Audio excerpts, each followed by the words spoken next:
On this video, I'm going to talk about why I see Africa as a huge opportunity for businesses and to a lesser extent for investors, and also some of the threats associated with that opportunity.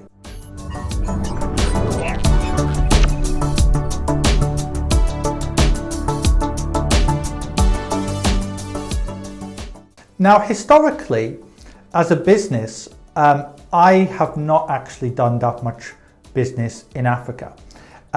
It used to be about 5 to 10% of revenues for my business, but I've noticed that in the last 6 months that's gone up quite considerably. And it's got me thinking really about some of the opportunities that exist on the African continent. Now, first of all, it has to be remembered though, it's a huge place, right? It's 50 odd countries. It's much bigger than the map actually suggests apparently in terms of the sheer size of the place. They've got different cultures. Of course, it's not a homogeneous place, even though some people would want to say otherwise. So of course, it depends on each particular country. So some of the war-torn countries, for example, are no better in terms of an opportunity today than they were 10 years ago, whereas some countries are getting better every year. But the reason I see Africa as a huge opportunity is this. Number one, the demographics are great, right?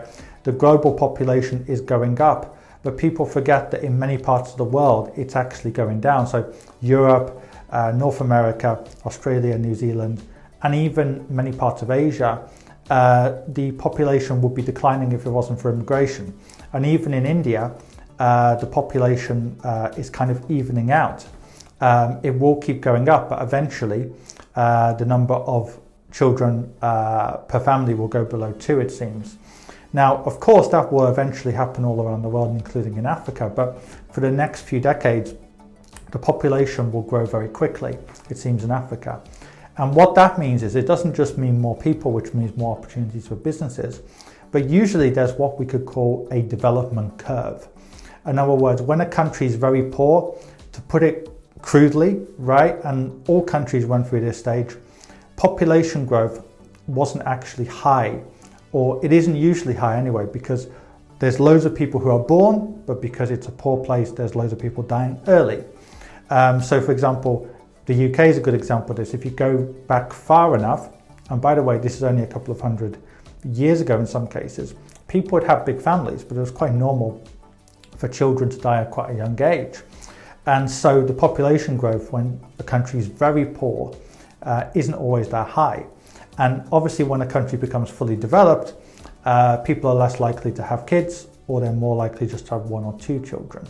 But when a country is at that medium stage of development, or it's poor but it's developing very fast and it goes to like lower middle income, that's the stage where people can afford to have children, but by the same token, medicine's getting better, hygiene's getting better, so people live longer, they have more money, so they also have more kids, but they can feed them better, so death from diseases goes down. And so usually actually it's a good sign of development if a country's population is going up quite steadily, not always, but that can often be the case. And what's interesting is a lot of projections, and I'd always be careful with economic projections, suggest that by 2050 there'll be quite a few big economies in Africa. Nigeria will become the 3rd most populous or we could say the 3rd highest country in the world in terms of population would be another way of putting it. They will knock the United States off that top tier. I think the US will become the 4th or 5th biggest. And there'll be many other countries like that, and also average incomes will go up too. But secondly, I do think there's been a sea change in the last few years. And that's that I can remember when I started working remotely, a lot of people would say, oh, old people won't do things remotely, or African people won't do things remotely. I mean, clearly it's nonsense, and I've discovered that in the last year or so. But what is true is, culturally speaking, I guess historically, in Africa and in other places which maybe have had a little bit of a low trust society issue, people have preferred to do things face to face. But now you have a younger population, you have a more educated population, you have more people on the internet than ever before. So what you're seeing is more people using the internet to do things. So that presents an opportunity for brands, international and local. You don't have to physically have an office in a lot of these countries. You can do it remotely from the internet if you've got something good to offer the local population. So that's going to only grow. I've seen a big growth the last 6 or 12 months, as I mentioned, and I expect it to keep growing. And the longer the pandemic goes on for, that cultural shift is only going to get bigger and bigger. And linked to that, we have to remember that in Kenya, the app, I think it's called M-Pesa or something like that. But basically, Kenya, along with China, was one of the first countries to go away from using cash so often. And you might say, well, why is that? Because Kenya is not particularly a developed country. But if a country is at a low level of economic development, it's easier to skip a technology. In other words, imagine you've got a Japan or the UK or Singapore here. Everyone's used to using credit or debit card.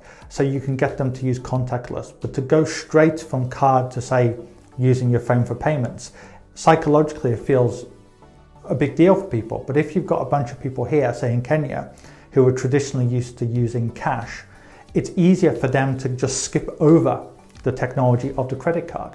I noticed that in China, when I lived in China, a lot of even old people were quite open about just going from cash to paying with their phone, using WeChat Pay and other things. And I think one of the biggest reasons is they never used cards.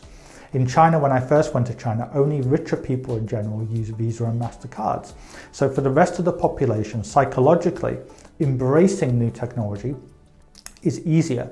And likewise, I think there is going to be an opportunity for very much developing countries to skip technology. So if you're a business which is interested in technology and you've got something more innovative to bring to the market, believe it or not, I think some of the less developed countries might actually embrace those technologies more than the developed countries. So even within Africa, I think maybe the South Africas of the continent and some of the other countries that have got better technology, they might be a bit more conservative about embracing change, embracing technology. And I've noticed it with my business as well. Some of the biggest growth has come from parts of the continent where maybe people historically haven't engaged in financial services, but in some ways that's actually a positive thing. Not always, but people have less legacy issues, right? Because if you're, I don't know, in Johannesburg, you've got a bank everywhere. I mean, I've got clients in South Africa, but obviously there's a lot of competition. And that leads me to another thing. If you're a business in any industry, of course, getting into a market, regardless whether it's done remotely or on the ground, it's better to get in early.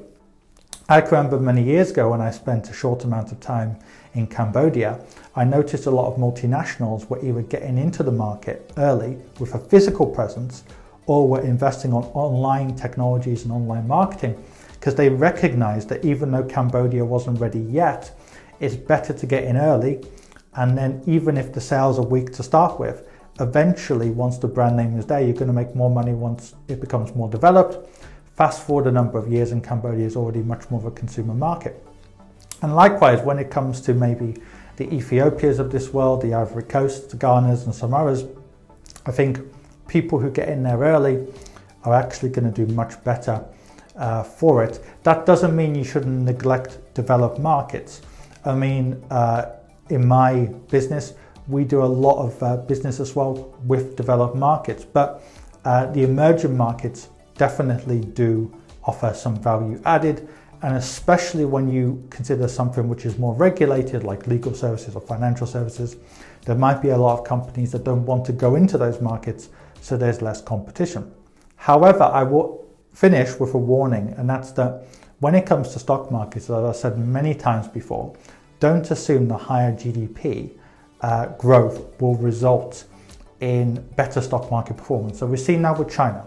In China, from 2006 until now, the last 15 years, the stock market has been one of the worst performing in the world. Not every year, but the general trend has been very bad. I'm sure it won't be like that forever. It will have its day in the sun.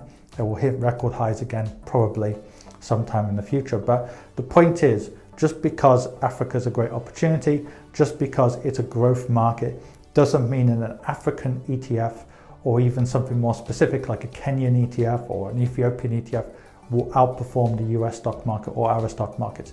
It doesn't work like that. So if you're seeing Africa as an opportunity, I would make a clear distinction between the business opportunity and the investing opportunity.